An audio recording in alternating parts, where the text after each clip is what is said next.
আগে থেকে ঠিক করে রেখেছেন। যেমন রাস্তার ওই পারে গজধর পাড়া বড় 3 তলা না 4 তলা হয়েছে এখন জানি না, ওই যে বড় মসজিদ জামে মসজিদ, ওটা ওইখানেই যে মসজিদটা হবে এটা আল্লাহ পাক আগে থেকে ঠিক করে রেখেছিলেন, তাই ওখানে হয়েছে। এখন এই মসজিদটা দরকার ছিল, এটা ওয়াক্তিয়া হবে, আর এই পাড়ের লোক রাস্তা পার হয়ে ওদিকে ওয়াক্তিয়া নামাজগুলো পড়তে যাবে না, এখানে মসজিদটা হবে। আর কাদের জায়গায় হবে এবং কারা মসজিদের জায়গা দেবে সৌভাগ্যবান, তাদের মসজিদটাকে, তাদের জায়গাটাকে আল্লাহ পাক রব্বুল ইজ্জাত তিনি কবুল করে রেখেছিলেন, তাই এখানে হয়েছে। ভাই ভালো করে বুঝুন কথাগুলো, খুব গভীরভাবে কথাগুলোকে ধ্যান দেওয়ার জন্য বলছি। আর পৃথিবীর সব জায়গায় যে মসজিদ হয় না সে কথাটা ভালো করে বুঝুন। এই দিকে মালদার দিকে আমরা জালসা করতে যাই তো কোনো জায়গায় মসজিদের পাশে এই 2 হাত জায়গা হলে মেহরাবটা তৈরি হবে, বা আর একটু জায়গা হলে মসজিদটা প্রশস্ত হবে। মসজিদের পাশে বিরাট বড় লোক প্রচুর জমি জায়গা আছে, কিন্তু 2 হাত জায়গা মসজিদ কমিটি তাকে দেওয়ার জন্য বলছে, কিন্তু সে দেবে না। তো আমরা যখন মৌলভী সাহেবরা জালসা করতে যাই তখন আমাদের বলে, মৌলভী সাহেব আমরা বহু লোককে দিয়ে বলিয়েছি কিন্তু সে রাজি হচ্ছে না, তা আপনারা একটু বলে দেখুন ওয়াজের মাধ্যমে দেয় কিনা। তো তখন আমরা চিন্তা করি যে অনেক লোক যখন বলেছে ও আর দেবে না, সেই জন্যই বলি ভাই ওই জায়গাটা সে দিচ্ছে না, নয় ওই জায়গাটা তার আল্লাহ তাআলা মসজিদের জন্য কবুল করছেন না। মসজিদের জন্য যদি আল্লাহ কবুল করতেন তাহলে অবশ্যই সে দিত। এটা সহিহ হাদিসের কথা বলছি।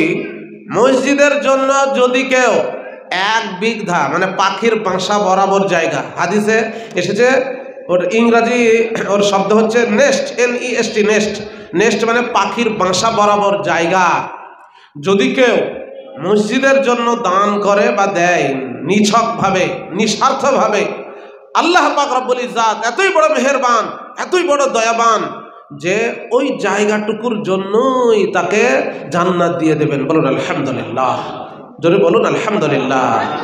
দিনদার ভাই, আর দুনিয়ার এই জায়গা দিয়ে আল্লাহ পাক রব্বুল ইজ্জাত আপনার সাথে জান্নাতের বিনিময় করছেন, কত বড় নিয়ামত। আর জান্নাত তো এখানে নেই, দুনিয়াতে নেই, জাহান্নামও দুনিয়াতে নেই, সেটা পরকালে আছে। তো বিনিময়টা কি জিনিস, কোরআনের একটা আয়াত পড়ছি, ভালো করে শুনবেন। আজ মসজিদ নিয়ে আলোচনা করব, টোটাল বক্তব্যটাই। আল্লাহ পাক রব্বুল ইজ্জাত একটা আয়াতের মধ্যে বলছেন, ইন্নাল্লাহা আশতারা মিনাল মুমিনিনা আনফুসাহুম ওয়া আমওয়ালাহুম বিআন্না লাহুমুল জান্নাহ। নিশ্চয় মহান আল্লাহ মুমিন বান্দার জান আর মালকে, এই ভাই এদিকে টেনশন হন, নিশ্চয় আল্লাহ তাআলা মুমিন বান্দার জান আর মালকে ইশতারা মানে খরিদ করে নিয়েছেন, কিনে নিয়েছেন। কিসের বিনিময়ে? 1 নাম্বার শর্ত হলো মুমিন হতে হবে। 2 নাম্বার আল্লাহ পাক রব্বুল ইজ্জাত ওই মুমিনের সাথে তিনি ব্যবসা করবেন, কিনা বেচা করবেন। কি দিয়ে? বিআন্না লাহুমুল জান্নাহ, দুনিয়ার ভিতরে জান আর মাল সে আল্লাহকে দেবে, আল্লাহ তার বিনিময়ে তাকে জান্নাত দেবেন। একটা উদাহরণ ভালো করে বুঝুন। মসজিদের পাশে আপনার 2 কাঠা জায়গা আছে, এই মসজিদের পাশে গজদর পাড়া, দক্ষিণ পাড়া, আপনার ওয়াক্তিয়া মসজিদের পাশে আপনার 2 কাঠা জায়গা আছে। এখন রোজার সময় লোক ধরে না, তখন মসজিদ কমিটি চিন্তা করলো যে এই 2 কাঠা জায়গা আমরা ওই দেয়ালটাকে ভেঙে দিয়ে মসজিদটাকে একটু বড় করব, প্রশস্ত করব। যে আপনাকে বলল মসজিদ কমিটি যে আপনি এই 2 কাঠা জায়গা যেহেতু মসজিদের পাশে দিয়ে দেন, আর হাকড়ি মোড়ে হ্যাঁ, ওইখানে 34 নম্বর জাতীয় সড়ক ন্যাশনাল হাইওয়ের পাশে 5 কাঠা জায়গা আমরা মসজিদ কমিটি আপনাকে কিনে দিচ্ছি, এইটা দিয়ে আপনি ওইটা নিয়ে নেন, মানে বিনিময় করেন। তো আপনি যখন দেখলেন যে গজধরপাড়া এটা অত বড় শহর নয়, কিন্তু ভাকরি মোড়টা একটু শহর মতো, আর সেখানে 1 কাঠা জায়গার প্রচুর দাম, আর আমি যদি এখানে 2 কাঠা দিয়ে ওখানে 5 কাঠা পাই তো দেবো না কেন? দিয়ে 2 কাঠা আপনি দিয়ে দিলেন, তার পরিবর্তে মসজিদ কমিটি আপনাকে 5 কাঠা জায়গা একবার রোড সাইডে কিনে দিলেন। এইটা যেমন বিনিময় হলো, ঠিক অনুরূপভাবে আপনার আমার এই জান আটকাতে পারবো না, পারবো? এখন আছে ভেতরে, যতক্ষণ আছে আমি আপনি মানুষ, সলিমদ্দি বসিরদ্দি আদম আলী কদম আলী, কিন্তু এমন একটি মুহূর্ত আসবে, সময় আসবে, মহান আল্লাহ এই জানটাকে ফেরেশতার মাধ্যমে তিনি নিয়ে নেবেন। যেতেই হবে, ইচ্ছা না থাকলেও যেতে হবে। আর আল্লাহ পাক রব্বুল ইজ্জত নেবেন। আর মালটাকে আপনাকে আমানত দিয়েছেন মহান আল্লাহ, আমানত স্বরূপ কিছুদিন আপনার হাতে আছে, আপনার কাছে আছে। ওই আমানতের মাল আপনাকে আল্লাহ বলেছেন এই মালগুলো তুই মসজিদে দিবি, মাদ্রাসায় দিবি, ইয়াতিমকে দিবি, গরিবকে দিবি, আর নিজের পিছনে খরচ করবি। দিনদার ভাই, আল্লাহ যেমন যেমন যেমন বলেছেন সেই রকম ভাবে যদি আপনি দেন, তাহলে একেই বলে জান্নাতের সাথে বিনিময় করা। বুঝছেন কথা? আর একটা উদাহরণ দিচ্ছি, উদাহরণের মাধ্যমে কথা বেশি বুঝে আসে। আর আল্লাহ তাআলা কোরআন মাজিদে বেশি উদাহরণ সেট করেছেন। আপনার একটা ছোট্ট 3 বছরের মেয়েকে এবং 4 বছরের মেয়ে আপনার আছে, তো তাকে দোকান থেকে একটা 10 টাকা দামের চিপস কিনে দিলেন। চিপসটা সে তখন হাতে নিয়ে আছে, আপনি তখন আপনার মেয়েকে বলছেন, বাবু, হ্যাঁ কলিজার টুকরা, হে সন্তান, ওই চিপসটা তুমি আমাকে 1000 টাকা দিয়ে বিক্রি করো। তাও আপনি কিনে দিয়েছেন 10 টাকা দিয়ে, আবার সেই চিপসটাকে আপনি 1000 টাকা দিয়ে কিনছেন। তো ঠিক অনুরূপ ভাবে আল্লাহরই দেওয়া এই জান, আল্লাহর দেওয়াই মাল, আবার আল্লাহ পাক রব্বুল ইজ্জত তিনি জান্নাতের বিনিময়ে কিনছেন, তাই কিনা? তো জান্নাতটা কেমন, তার দাম কত? সব থেকে যেটা নিচু দরজার জান্নাত, এই দুনিয়াটাকে 10 বার বিক্রি করেও সব থেকে কোন দরজার জান্নাতের দাম হবে না? বলুন সুবহানাল্লাহ, জোরে বলুন না ভাই সুবহানাল্লাহ। আপনারা মসজিদে বসে আছেন, মাঝে মাঝে নবীর নাম শুনে দরুদ পড়বেন, আর মাঝে মাঝে আমি তাসবিহ তাহলিল করতে বলবো, পড়বেন। তাহলে এই পৃথিবীর ভিতরে আমরা যে ইবাদত বন্দেগীগুলা করি, তার মধ্যে সব থেকে শ্রেষ্ঠতম ইবাদত হচ্ছে সালাত বা নামাজ, যা আমরা পড়লাম। এই সালাত বা নামাজকে আমরা খুব হালকা মনে করি, হালকা, অথচ এর মূল্য যে কত সেটা যদি জানতাম, তাহলে নামাজের ভিতরে আরো একাগ্রতা, নামাজের মধ্যে আরো খুশু চলে আসতো আমাদের। দিনদার ভাই, একটা হাদিস বলছি সহিহ বুখারী থেকে, সমস্ত হাদিসে হাদিসটা বর্ণনা করা হয়েছে। আল্লাহর হাবিব প্যারা নবী জনাবে মুহাম্মদুর রাসূলুল্লাহ সাল্লাল্লাহু আলাইহি সাল্লাম তিনি বলেছেন, রাকাতাই আল ফাজরি খায়রুম মিনাদ দুনিয়া ওয়া মা ফিহা। ফজরের আগে যে 2 রাকাত সুন্নত নামাজ আছে, ফরজ 2 রাকাত আর ফরজের আগে 2 রাকাত সুন্নত আছে, ওই 2 রাকাত সুন্নত নামাজকে আমরা খুব হালকা ভাবি, কিন্তু আল্লাহর নবী কি বলেছেন একটু লক্ষ্য করলেই বোঝা যাবে যে 2 রাকাত নামাজের কত দাম। এই বর্ধমানের একটা বক্তা, এখন বৃদ্ধ হয়ে গেলেন, নাম তার শওকত আলী। শওকত আলী সাহেব একটা কথা এক জায়গায় বলতে বলতে বলছিলেন যে একটা ভোটের অনেক দাম। লোকে বলে পঞ্চায়েত ভোটের সময়, হ্যাঁ একটা ভোটের অনেক দাম। কে বলেছে একটা ভোটের অনেক দাম? কোনো মসজিদে বলা হয়নি, মক্তবে বলেনি, মাদ্রাসায় শেখানো হয়নি, তারপরে কোনো বইয়ে লেখা নেই, কোনো হাদিসে নেই, কোরআনে নেই। অথচ আমাদের মুসলমানদের সকলের পঞ্চায়েত ভোটের সময় এইটা মুখস্থ হয়ে গিয়েছে। বাড়ি বাড়ি ভোট চাইতে গিয়ে বলি যে একটা ভোটের অনেক দাম।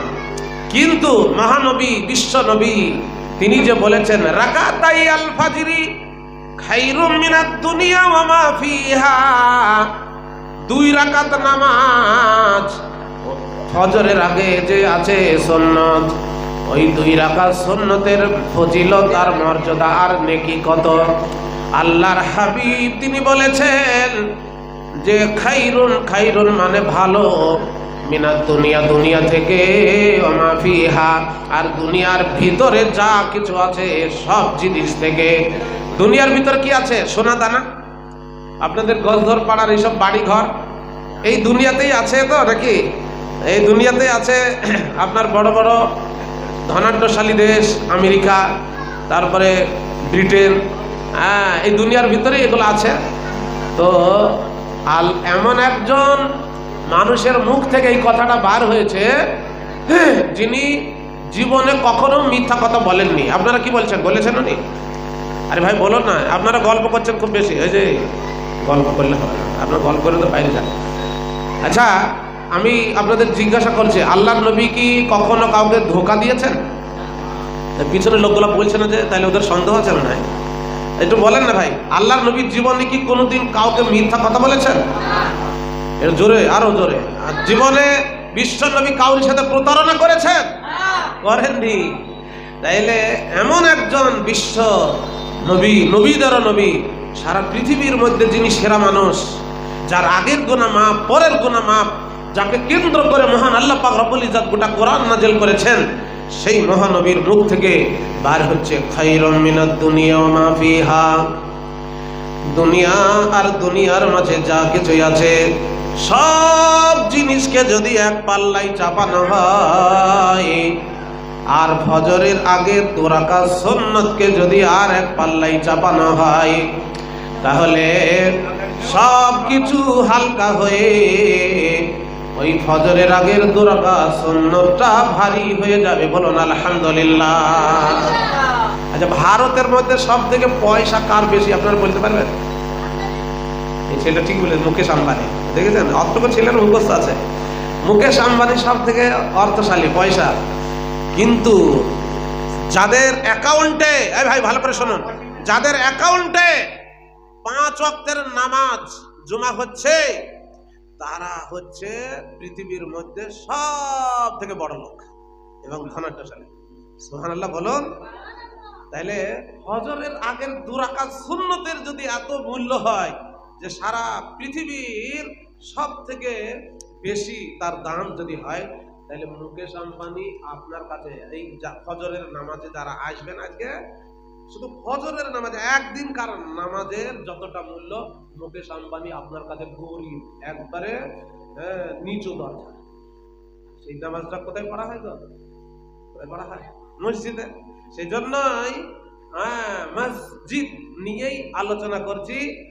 আর একটা কথা ভালো করে শুনুন, কিয়ামতের বিভীষিকায় সারা পৃথিবীর সমস্ত ঘরগুলো ধ্বংস হবে, আর পৃথিবীর ভিতরে যত নদী নালা পাহাড় পর্বত আছে সব চুর চুর হবে। এখন যদি গজধর পাড়ার সমস্ত লোককে যদি বলা হয় যে আপনারা নিজের নিজের ঘরগুলোকে ভাঙুন, কদিন সময় লাগবে? নিজের নিজের ঘরগুলোকে ভাঙতে কদিন সময় লাগবে? 1 সপ্তাহতেও হবে না। কিন্তু এমন একটা দিন আসবে যেদিন সারা পৃথিবীর সমস্ত কিছু আল্লাহ তাআলা এক মুহূর্তে তিনি ধ্বংস করবেন, আর তিনি ভেঙে চুর চুর করে দেবেন। এবার আপনাদেরকে আমি জিজ্ঞাসা করছি, দিনদার ভাই, যে কটাই মানুষ এসে বারান্দায় বসে আছেন, আমার কথার উত্তর দেন। পৃথিবীটা ধ্বংস করা আল্লাহ পাক রব্বুল ইজ্জতের জন্য সহজ না কঠিন? সহজ। কেমন সহজ? একটা উদাহরণ দিলে বুঝতে পারবেন। আমাদের নিজেদের ঘর, পাকা ঘর যদি জিসিবি দিয়েও ভাঙি তাও একটা সময় লাগবে, কিন্তু আল্লাহ পাক রব্বুল ইজ্জতের ব্যাপারে কোরআনে এসেছে ইযা কাযা আমরান ফাইন্নামা ইয়াকুলু লাহু কুন ফায়াকুন। আল্লাহ তাআলা যখন কোন জিনিসের ইচ্ছা করেন তখন শুধু একটা শব্দ বলেন, কুন, হয়ে যাও, বাস হয়ে যায়। আর পৃথিবীটা আল্লাহ পাক রব্বুল ইজ্জতের ধ্বংস করা কত সহজ আর কত মামুলি জিনিস, এটা ভালো করে বুঝুন। আপনার একটা ঘর মানে তৈরি করার পর তালা মেরে রেখেছেন 2 বছর, 2 বছর খুলেননি, সেই ঘরটায় ইঁদুর, বাঁদর, তেলাপোকা, কুই পোকা, ছাড় পোকা বাস করবে, করবে কি করবে না? তো 2 বছর যদি তালাবদ্ধ থাকে, জানলা দরজা সব যদি লাগানো থাকে, সেখানে গিয়ে ইঁদুর বাঁদরে তো বাসা করবে, আর মাকড়সার জাল বিছিয়ে তারা সব ঘিরে ফেলবে। যে গোটা ঘরটা মাকড়সার জালে তারা এক একটা এরিয়া ভাগ করে নেবে, যে এটা আমার পাকিস্তান, এটা হল্যান্ড, এটা থাইল্যান্ড, এটা ইংল্যান্ড, ভারত, পাকিস্তান, বাংলাদেশ করে তারা আলাদা আলাদা করে ভাগ করে নেবে।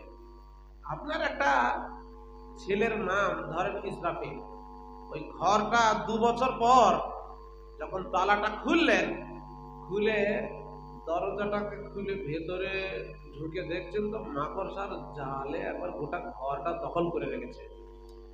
আপনার একটা ছেলে, নাম বললাম ইসরাফিল, ইসরাফিলকে বললেন, ইসরাফিল, বাবা ইসরাফিল, একটা ঝাঁটা নিয়ে আই বাবা। কি হবে বাবু? ঝাঁটা কি হবে? নিয়ে আই, কাজ আছে। ঝাঁটাটা সে নিয়ে আসলো, 5 বছরের ছেলে। এবার দরজাটা খুলেই আপনার ছেলেটাকে বললেন, এই ঘরের ভিতরে যত মাকড়সার জাল আছে এই রকম করে একটু গুলিয়ে দিই। তারপর মাকড়সার জালের উপর দিয়ে, ঝাঁটা বোঝেন তো আপনারা নাকি অন্য কিছু বলেন? আপনার মুর্শিদাবাদ, নদিয়ার একই ভাষা। মালদা, দিনাজপুরের দিকে সাহার বলে, সাহার। ওদিকে জালসা করতে যায় তো ওরা বলে সাহার, ঝাঁটাকে। তো আপনারা আমাদের কাছাকাছি, সেই জন্য ঝাঁটা বুঝতে পারছেন। তো 5 বছরের ছেলে মাকড়সার জালটা ভাঙা কি তার জন্য খুব কঠিন হবে? সহজ হবে। কেমন সহজ হবে? যখনই একটু এইরকম করে বুলিয়ে দেবে বন্ধুরে, সমস্ত মাকড়সার জালগুলো ঝাঁটার আগায় চলে আসবে আর ভেঙে চুর চুর হয়ে যাবে। ঠিক ভাবে মহান আল্লাহ পাক রব্বুল ইজ্জত যেদিন পৃথিবীকে ধ্বংস করার ইচ্ছা করবেন, পৃথিবীর ভিতরে যখন কোনো মুমিন বান্দা থাকবে না, আর আল্লাহকে আল্লাহ বলে ডাকার মতো লোক যখন থাকবে না, মসজিদ গুলা খালি পড়ে থাকবে। মসজিদে যখন আজান হবে না, নামাজ হবে না, আর শুধু পৃথিবীর ভিতরে সুদ আর ঘুষ আর জেনা আর ব্যভিচার আর বিভিন্ন রকমের কালোবাজারি, ভণ্ডামি সন্ডামিতে যখন পৃথিবী ভরে যাবে, তখন মহান আল্লাহ পাক রব্বুল ইজ্জত ইসরাফিলকে বলবেন, এরে ইসরাফিল, তুই একটু বাঁশিতে সিঙাতে ফুঁক দিয়ে দে। হযরত ইসরাফিল পর পর 3টি সুর ফুঁকবেন, আর যখনই তিনি বাঁশি বাজিয়ে দেবেন বন্ধু, তখন আপনার ঘর, আমার ঘর, স্কুল, কলেজ আর মক্তব আর মাদ্রাসা, নদী নালা, পাহাড় পর্বত সবগুলো ভেঙে চুর চুর চুর চুর হয়ে যাবে। আল্লাহর হাবিবের একটা হাদিস বলছি, ভালো করে শুনবেন।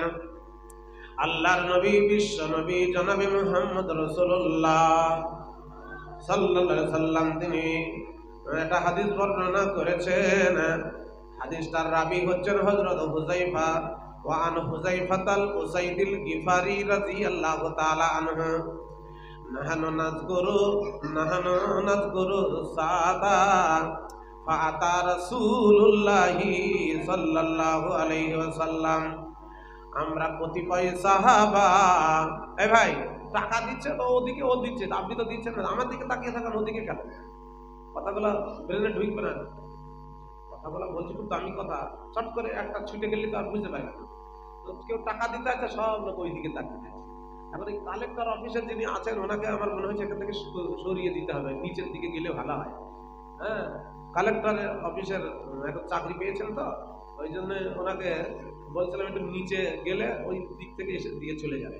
তো হুযাইফাতুল উসাইদিল গিফারি রাদিয়াল্লাহু তাআলা আনহু, হযরত হুযাইফা তিনি বলছেন, আমরা কতিপয় সাহাবা মসজিদুন নববীতে বসে বসে কিছু আলোচনা করেছিলাম।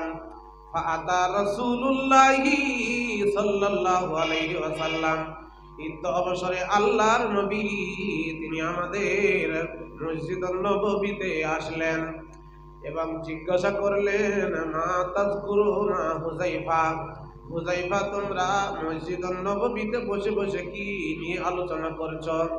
হযরত হুযাইফা তিনি বললেন, ইয়া রাসূলুল্লাহ, ইয়া হাবিবাল্লাহ, আমরা ব্যক্তিগত কোনো কথা নয়, আমাদের সংসারিক কথা নয়, বরং আমরা কঠিন দিন, যেদিন আকাশ ভেঙে পড়বে, জমিন সেদিন চূর্ণ বিচূর্ণ হবে, পাহাড় পর্বত তুলোর মতো উড়তে থাকবে, তারকারাজিগুলো যেদিন খসে খসে খসে খসে পড়বে, আর চন্দ্র সূর্য তার কিরণকে হারিয়ে ফেলবে, সেই দিন সারা পৃথিবীটা অন্ধকারে ছেয়ে যাবে, আর পৃথিবীর ভিতরে আলো বলে কিছু থাকবে না। সেই দিনের কথা আমরা চিন্তা করছি যে ওই দিনটা কখন হবে।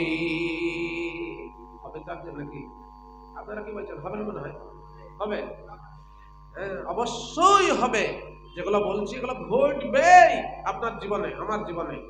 হ্যাঁ, আপনি মনে মনে করছেন আমি মারা যাবো, আপনাদের গোরস্থানটা এইখানে না, এইদিকে ওই গাকুন্ডা যেতে দুই দিকেই গোরস্থান, আবার ওদিকে হাট গাছা, দুই ধারেই গোরস্থান, এধারে দুই ধারেই গোরস্থান।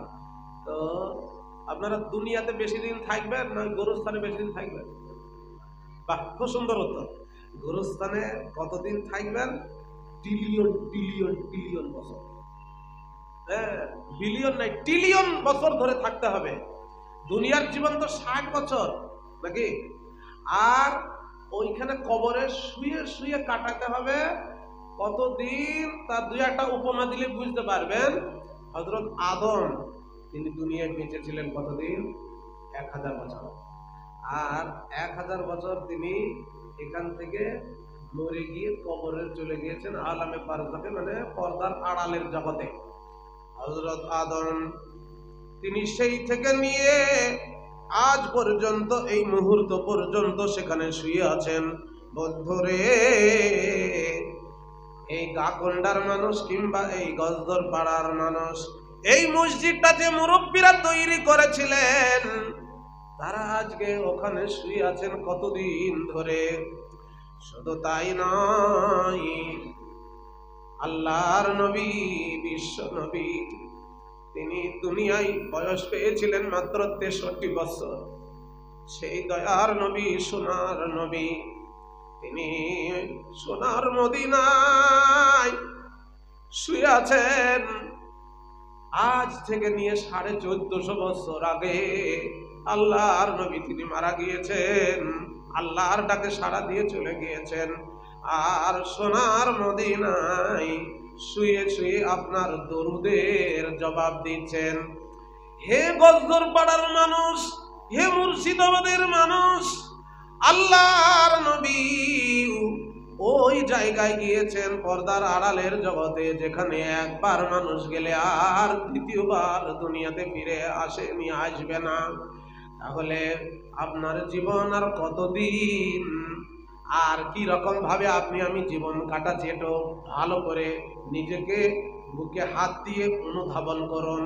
ধরেন আপনার বয়স হচ্ছে 70 বছর, আপনি বেঁচে থাকবেন। 70 বছরের মধ্যে প্রথম 10 বছর আমাদের হুঁশ থাকে না, কিছু থাকে। প্রথম 10 বছর, ওই জন্ম থেকে নিয়ে 10 বছর পর্যন্ত আমাদের কোনো জ্ঞান থাকে গো, খেলাই ধোলাই আর অবুঝ অবস্থায় কেটে যায়, তাহলে 10 বছর কেটে গেল। আর ওদিকে 60 থেকে নিয়ে 70 বছর পর্যন্ত ওইদিকে আপনার 10 বছর বেহুশ অবস্থায় আমাদের দিন কাটে, তখন আর ঠিক থাকে না, খেয়ে বলে আর খাই না, খাইনি। তারপরে কোনো কিছু আর স্মৃতিশক্তিতে ধরে না। তাহলে শেষ 10 বছর বাদ গেল, প্রথম 10 বছর বাদ গেল, তাহলে 10 10 20 বছর থাকলো 50 বছর।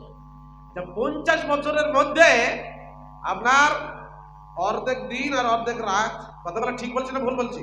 অর্ধেক দিন আর অর্ধেক রাত যদি হয়, তাহলে 50-এর মধ্যে 25 বছর আমরা ঘুমিয়ে কাটাই। কাটাই কি কাটাই না? আপনার হ্যাঁ হু বলছেন না, ভালো লাগছে না নাকি? আমরা তাহলে 50 বছর বেঁচে আছে আমাদের জীবনে, 50 বছরের মধ্যে 25 বছর আমাদের ঘুমিয়ে কেটে যায়, তাহলে আর থাকলো 25 বছর। ওই 25 বছরের ভিতরে প্রত্যেক দিন আমরা 8 ঘন্টা করে ঘুমাই। হ্যাঁ, তাহলে 3 8 24, তার মানে আমাদের জীবনের 1/3 তার মানে 3 ভাগের 1 ভাগ আমাদের ঘুমিয়ে কেটে যায়। ওরই ভিতরে আবার সাংসারিক কাজ আছে, পেশাব পায়খানায় আছে, আর এই ফোনে এখন আবার ছেলেরা হাই হ্যালোতে বেশি সময় কাটায়। ফেসবুক আর ইউটিউব আর নানা রকমের কত হোয়াটসঅ্যাপ আছে, এতে সময় বেশি চলে যায়। তাহলে আল্লাহর ইবাদত বন্দেগী হলো কখন? কখন হলো? আল্লাহ পাক রব্বুল ইজ্জতকে কখন আপনি রাজি করলেন? শাস্তি কি সহজে হবে? শাস্তি কি সাধে হবে? আমাদের 70 বছরের জীবনের ভিতরে 10টি বছর আমরা আল্লাহর ইবাদত বন্দেগীতে কাটাতে পারি না। তাহলে ওইখানে গিয়ে যে 60,000 বছর আপনাকে থাকতে হবে, কতদিন থাকতে হবে সে আল্লাহ পাক রব্বুল ইজ্জত ভালো জানেন। পৃথিবী কবে ধ্বংস হবে এটা কাউকে আল্লাহ তাআলা বলেননি, এমনকি আপনার আমার নবী বিশ্ব নবীকেও আল্লাহ বলেননি। বলেছেন? আল্লাহ নবীকে যদি জিজ্ঞাসা করা হয়, ও দয়ার নবী, বিশ্ব নবী, আপনি তো আল্লাহর কাছ থেকে অনেক খবর এনেছেন, পৃথিবীটা কবে ধ্বংস হবে আর আমরাই বা কবে ধ্বংস হব একটু বলুন। আল্লাহর নবী বিশ্ব নবী তিনি আমাদের কিছু সিম্পটম দিয়ে গিয়েছেন। একটা ট্রেন চলে লাইনে, একটা হয় ডিপারচার সিঙ্গেল, আর একটা হয় আপনার ইন সিগন্যাল। তো ডিপারচার সিগন্যালের একটা হাদিস পড়েছি, আর ইন সিগন্যালের একটা হাদিস বলছি। ওয়ান আবি হুরায়রা রাদিয়াল্লাহু তাআলা আনহু, হযরত আবু হুরায়রা রাদিয়াল্লাহু তাআলা আনহু থেকে বর্ণনা করেন, হযরত আবু হুরায়রা তিনি বর্ণনা করে বলেন, আল্লাহর নবী বিশ্ব নবী তিনি বলেছেন, খামসা আশারা খাসলাতাম মিন উম্মতি, আমার উম্মতের ভিতরে যখন তোমরা 15টা জিনিস দেখতে পাবে, যে 15টা জিনিস চলছে, তখন তোমরা জানবে এবার পৃথিবীকে ক্যান্সারে ধরেছে, পৃথিবী এবার মরবে। 15টা শুনবেন কি কি? বিস্তারিত বলতে গেলে এইটাতে 3 ঘন্টা লেগে যাবে, তবে খুব সহজে বলছি 15টা কি কি। তার আগে একটা উদাহরণ দিই, দিয়ে তারপরে ওই হাদিসটা, হুযায়ফার হাদিসটা বলবো। হ্যাঁ, ধরেন এখান থেকে একটা স্টেট বাস দশধরপাড়া মোড় থেকে ছাড়লো, বাসটা যাবে কোথায় না কলকাতা ধর্মতলা।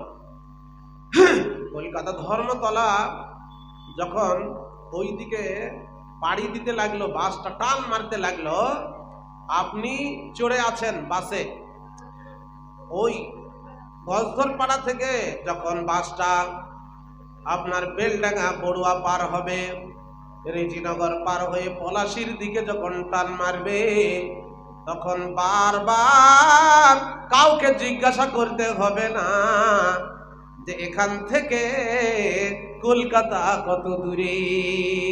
কেন? ওইকে বলা হয়েছে নীরব বন্ধু, আর মাইল স্টোনকে বলা হয়েছে নীরব ট্রাফিক। বন্ধুরে, আপনার স্টেট বাসটা যখন ফাকরি মোড় থেকে যখন ছাড়বে, 1 কিলোমিটার দূরে দূরে সাইনবোর্ড দেওয়া আছে যে এখান থেকে কলকাতা ধর্মতলা 300 কিলোমিটার কি 250 কিলোমিটার।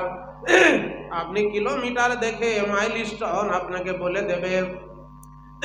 ঠিক অনুরূপ আল্লাহর হাবিব প্যারা নবী জনাবে মুহাম্মদ রাসূলুল্লাহ সাল্লাল্লাহু আলাইহি সাল্লাম তিনি বলছেন, উম্মত রে, 15 খাসলাতাম মিন উম্মতি, আমার উম্মতের ভিতরে যখন তোমরা 15টা জিনিস দেখবে যে চলছে, তখনই জানবে এবার পৃথিবী ধ্বংস হবে। 1 নাম্বার আল্লাহর নবী বলেছেন, আর ওইগুলা আপনাদের ভিতরে আছে কিনা একটু গজধর পাড়ার মানুষ একটু দেখে নেন। ওইগুলা আপনার ভিতরে যদি এসে যায়, জানবেন আর পৃথিবী বেশি দিন আপনাদের মাঝে আর থাকবে না। 1 নাম্বার, ইজা তুখিজাল ফাইউ দুআলান, যখন জনগণের টাকা, জনগণের পয়সা, ইমাম ভাতা, বৃদ্ধ ভাতা আর সিনিয়র সিটিজেন্সের টাকা আর রাস্তার বরাদ্দ টাকা যখন নেতা গোচরের লোকেরা লুটে লুটে খাবে, আর নেতা গোচরের লোকেরা যখন এই জনগণের টাকা হস্তক্ষেপ করবে এবং আত্মসাৎ করবে, এটা 1 নম্বরে যে তখনই জানবে পৃথিবী আর তোমাদের মাঝে বেশি দিন থাকবে না। চলছে আপনাদের এলাকায়। আপনাদের এলাকা খুব ভালো, আপনাদের নেতারা খুব ভালো, মানে ওইসব টাকা পয়সা, পঞ্চায়েতের টাকা পয়সা মানে খায় না। 2 নম্বরে নবীজি বলেছেন, ইজা তুখিজাল ফাইউ দুআলান ওয়াল আমানাতু মাগনামান, যখন তোমরা দেখবে আমানতের খিয়ানতি চলছে।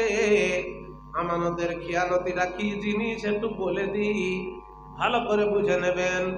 মসজিদের টাকা, মাদ্রাসা হাটগাছা মাদ্রাসার টাকা, সলেডাঙ্গা মাদ্রাসার টাকা যার কাছে থাকবে, এমন একটা জামানা আসবে রে, আমানতদার লোক খুঁজে পাওয়া যাবে না।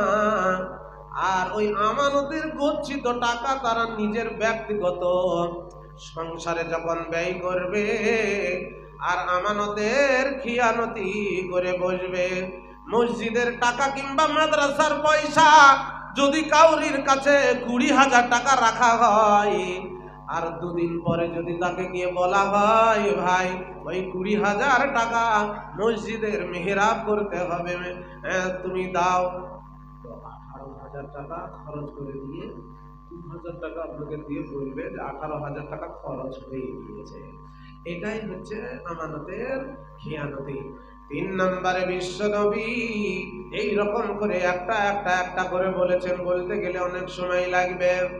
বিশ্বনবী বলেছেন, ওয়াতুল্লিমা লিগাইরিদ্দিন, যখন দ্বীনের ইলম বাদ দিয়ে মানুষ দুনিয়ার বিদ্যার পিছনে হুর করে টাকা খরচ করবে, যখন দ্বীনি শিক্ষা শিখতে চাইবে না, আর মাদ্রাসায় ছেলেদেরকে পড়াবে না, মানে ভুরি মিশন হবে, আর মাসে মাসে মিশনে 4,000 টাকা করে দিতে থাকবে, কিন্তু মাদ্রাসায় যে ছেলেটা পড়বে সেই ছেলেটার পিছনে মাসে 400 টাকা খরচ করতে যখন চাইবে না।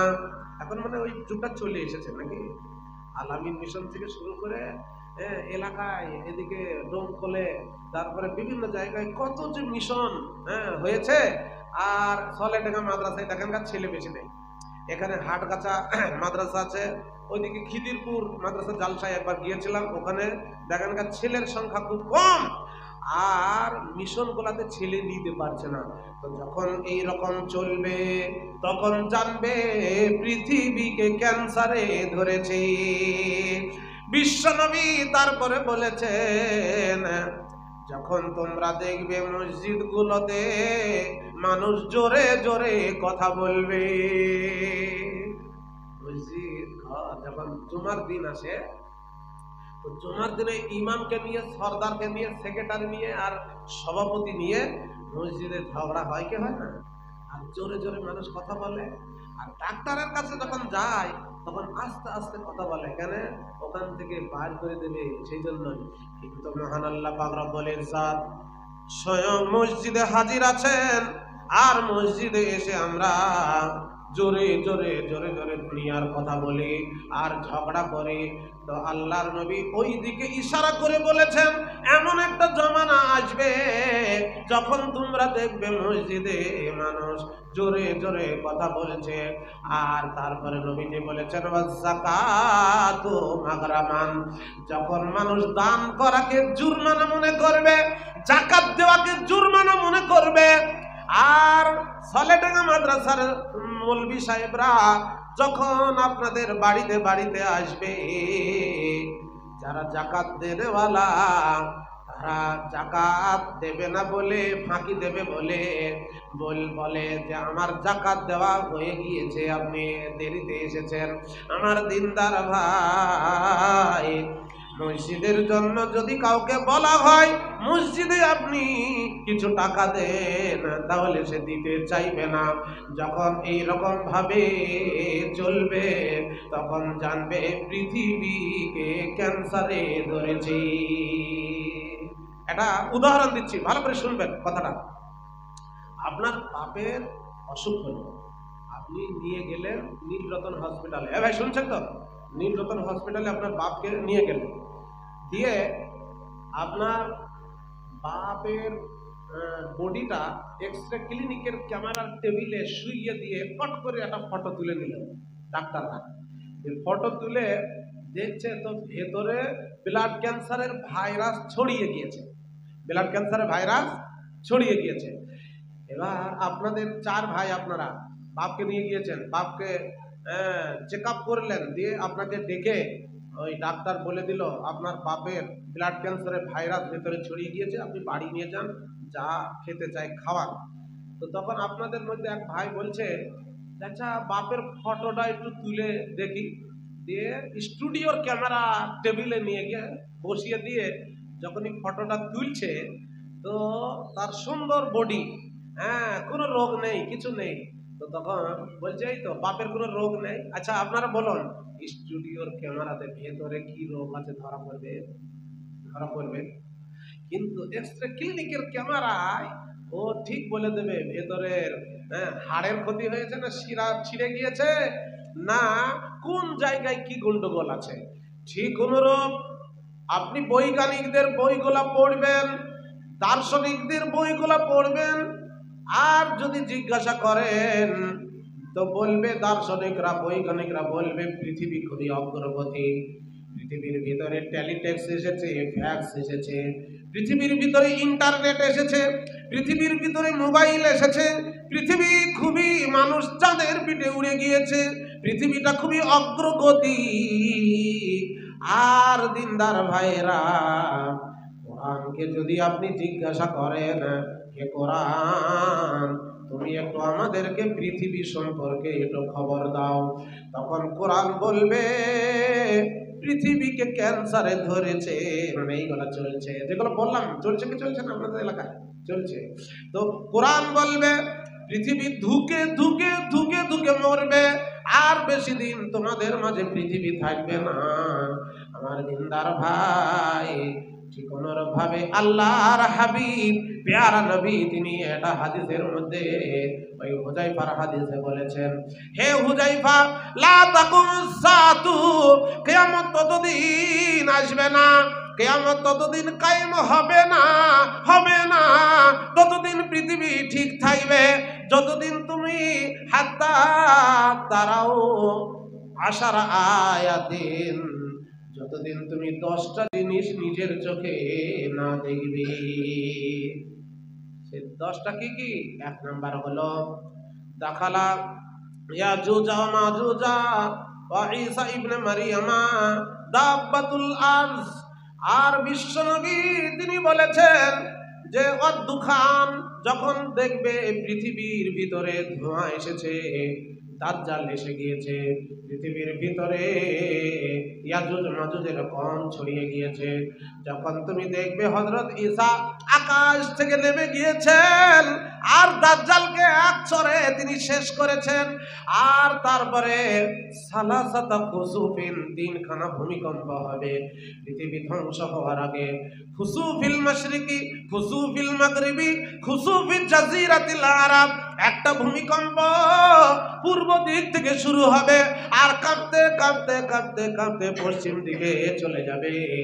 আর খুসুফিল মাগরিবি, আর একটা ভূমিকম্প পশ্চিম দিক থেকে শুরু হবে এবং কাঁপতে কাঁপতে পূর্ব দিকে ওই ভূমিকম্পটা চলে যাবে। আর একটা ভূমিকম্প হবে জাজিরাতুল আরব, আরব উপদ্বীপ থেকে শুরু হবে এবং গোটা পৃথিবী ছড়িয়ে পড়বে।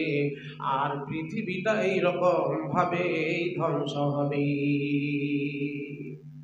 পৃথিবীর সব ঘর ভাঙবে, আল্লাহর ঘর মসজিদগুলো ভাঙবে। এই ঘরগুলোকে টেনে নিয়ে গিয়ে আল্লাহ তাআলা কাবা শরীফের সাথে জড়িয়ে দেবেন আর কাবা শরীফকে নিয়ে গিয়ে জান্নাতের সাথে জড়িয়ে দেবেন। তাহলে পৃথিবীর ভিতরে আহাব্বুল বিলাদি ইলাল্লাহি মাসাজিদুহা, পৃথিবীর মধ্যে আল্লাহর কাছে সব থেকে পছন্দনীয় ঘর এবং জায়গা হচ্ছে মসজিদ। আর আমরা পৃথিবীর মধ্যে সব থেকে নোংরা জায়গা পায়খানাকে মনে করি নাকি ভাই? পায়খানা পেশাবকে মনে করি, কিন্তু আল্লাহর হাবিব প্যারা নবী জনাবে মুহাম্মদ রাসূলুল্লাহ সাল্লাল্লাহু আলাইহি সাল্লাম তিনি বলেছেন, আবগাজুল বিলাদি ইলাল্লাহি আসওয়াকুহা, পৃথিবীর মধ্যে সব থেকে নোংরা এবং নিকৃষ্ট জায়গা হলো বাজার। কেন? বাজারের ভিতরে ধোঁকাবাজি চলে, মিথ্যা চলে, গীবত চলে, চুগলখড়ি চলে। বাজারের ভিতরে ওজনে ফাঁকি দেয়, খাদ্যে ভেজাল দেয়, আর সেখানে যত রকমের পাপ কাজ, জেনা ব্যভিচার হয়, জুয়া খেলে, বাজারের মধ্যে যত পাপ কাজ হয় ওইখানে। কিন্তু মানুষ যখন মসজিদে আসে, মসজিদে কাউরি যদি বাইরে মিনিটে মিনিটে বিড়ে খাওয়ার অভ্যাস থাকে, মসজিদে এই ওয়াজ শুনতে এসেছেন আপনারা, কাউরির হয়তো বিড়ে খাওয়ার অভ্যাস আছে, মিনিটে মিনিটে বাইরে খুব ফাঁক করে বিড়ে ধরা। এখন 3 ঘন্টা এখানে ওয়াজ হবে, তো 3 ঘন্টার মধ্যে একবারও কি পকেটে হাত যাবে আপনার? বিড়ে বের হবে? হবে না। মসজিদে মানুষ আসে দুনিয়া কামাবার জন্য নয়, মসজিদে মানুষ রুজি তালাশ করতে আসে না। মসজিদে মানুষ আছে একমাত্র আল্লাহ পাক রব্বুল ইজ্জতের ইবাদত বন্দেগী করার জন্য। মসজিদে মানুষ আল্লাহকে খুশি করার জন্য আসে। আর মসজিদ যারা তৈরি করবে, মসজিদ যারা প্রতিষ্ঠা করবে, মসজিদকে যারা সার্বিক সার্কুলার দেবে, মসজিদে যারা ঝাড়ু ঝাপটা দেবে, মসজিদের যারা রক্ষণাবেক্ষণ করবে, মসজিদে ইমাম যারা হবে, মসজিদের মুয়াজ্জিন আর ঝাড়ুদার যারা হবে, তাদের ব্যাপারে মহান আল্লাহ কোরআনে তিনি 5টা গুণের কথা বলেছেন। আর মসজিদ দেখাশোনা করবে কে এবং মসজিদ প্রতিষ্ঠা করবে কে, সে ব্যাপারেও আল্লাহ পাক রব্বুল ইজ্জত বলেছেন। আর মসজিদের কমিটি কে হবে সেটাও বলেছেন। আপনাদের প্রত্যেকটা মসজিদের কমিটি আছে না? কিন্তু প্রায় জায়গার মসজিদে দেখি এক ওয়াক্ত আসে না মসজিদে, হ্যাঁ, সে আবার মসজিদের কমিটির মধ্যে আছে, সেক্রেটারি নাই, সভাপতি আছে। মসজিদের কোনো কিছু দরকার হলে তার বাড়ি গিয়ে খবর দিয়ে আসতে হয়, কিন্তু মসজিদের পরিষেবা, মসজিদে 5 ওয়াক্ত হাজিরি দেয় না। সেজন্যই মসজিদে কিছু হক আছে, আছে না নাই? আপনারা বলছেন না যে মসজিদের হক আছে, আর মসজিদের কিছু আদব আছে, হ্যাঁ। আর মসজিদ কমিটি কে হবে আজকে আমি কোরআনের আয়াত দিয়ে বলে যাব, এবং সেই 5টা গুণ আজকের এই ওয়াক্তিয়া মসজিদের যারা কমিটির মধ্যে আছেন, ওই 5টা গুণের মধ্যে একটা গুণ যদি আপনার ভিতরে না থাকে, আজকেই আপনি মসজিদের কমিটি থেকে চলে যাবেন। হ্যাঁ, সেজন্যই আপনাকে আল্লাহ পাক রব্বুল ইজ্জতের কোরআনের আয়াত দিয়ে শুরু করেছে। ভাই, মসজিদের কয়েকটা হকের কথা প্রথমে বলে নিই, তারপরে আদবের কথাগুলো বলবো, দিয়ে মসজিদের কমিটি কে কে হবে, কি ধরনের গুণের লোক ওটা বলবো। মসজিদের 1 নাম্বার হক হলো, মসজিদে যখন আপনি আসবেন তখন ওই গেটে পা দেওয়ার সময় ডান পাটা আগে মসজিদের গেটে দেবেন, আর মসজিদের গেটে ডান পাটা দেওয়ার পর একটা দোয়া আছে, আমরা পরের দোয়াটা জানি আর আগেরটা জানি না। আল্লাহর নবীর একটা হাদিস আছে, বিশ্ব নবী যখন মসজিদে প্রবেশ করতেন ডান পাটা দিয়ে তিনি যে দোয়াটা বলতেন, আমি বলছি আপনারা বলুন, আউযু বিল্লাহ হিস সামিইল আজিম বিওয়াজহিহিল করিম ওয়া বিসুলতানিহিল কদির মিনাশ শাইতানির রাজিম। তারপর আল্লাহুম্মা ইফতাহলি আবওয়াবা রাহমাতিকা, তারপরে বলতে হবে। তাহলে মসজিদের হক, মসজিদের প্রথম হলো যে আপনি মসজিদে যখন প্রবেশ করবেন তখন ডান পাটা আগে দিয়ে এই দোয়াটা বলবেন। এবং দ্বিতীয় মসজিদের হক হলো যে মসজিদে এসে যদি কোনো নোংরা কুটো বা কোনো আবর্জনা যদি দেখেন, মসজিদের হক হলো সেই আবর্জনা কুটোটা নোংরাটা আপনি সেখান থেকে নিয়ে বাইরে ফেলবেন। তাতে লাভটা কি হবে? লাভটা এই হবে, আল্লাহর নবী একটা হাদিসের মধ্যে বলেছেন, ইউরাজু আলাইয়া উজুরা উম্মতি ইয়াউমাল কিয়ামাতি, আমার উম্মতের ভিতরে